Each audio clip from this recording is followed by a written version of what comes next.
కళ్యాణ్ గారు చేసినటువంటి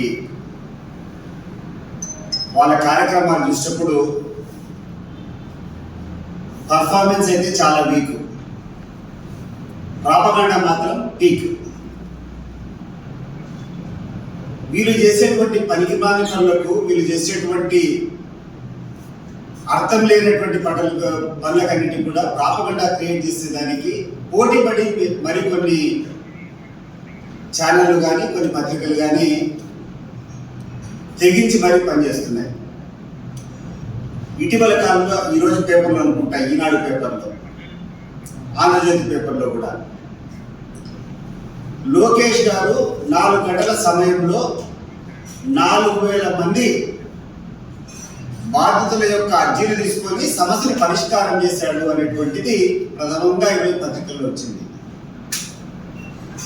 నాకు అర్థం కావడంలో 4,000 మందిని క్యూలో నిలబెట్టుకుని ఆ పేపర్ లాక్కుంటే కూడా 1000 మంది కంటే ఎక్కువ లాక్కోలేము.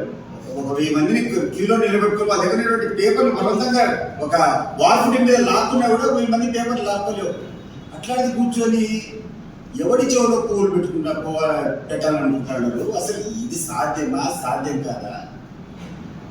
అయ్యా లోకేష్ గారు 4,000 సమస్యల గురించి 4,000 మంది దగ్గర నుంచి అర్జీ తీసుకోవాలా అని చెప్పేటువంటి మీరు ఆలోచన చేస్తున్నారు కదా. రాష్ట్రంలో ఉన్నటువంటి సమస్యలన్నీ పరిష్కారం చేయాలని చెప్పి ఇండివిజువల్ సమస్యలు పక్కన పెట్టండి. అధికారం రాకముందు మీరు చెప్పినటువంటి హామీలు, మీరు అమలు చేసేటువంటి విధానము, మీ సమాధానం ఏంటి అని నేను అడుగుతున్నా. ఈ రాష్ట్రంలో జగన్మోహన్ రెడ్డి గారు ముఖ్యమంత్రిగా ఉన్నటువంటి సమయంలో ఆయన దిగిపోయేటువంటి కాలానికి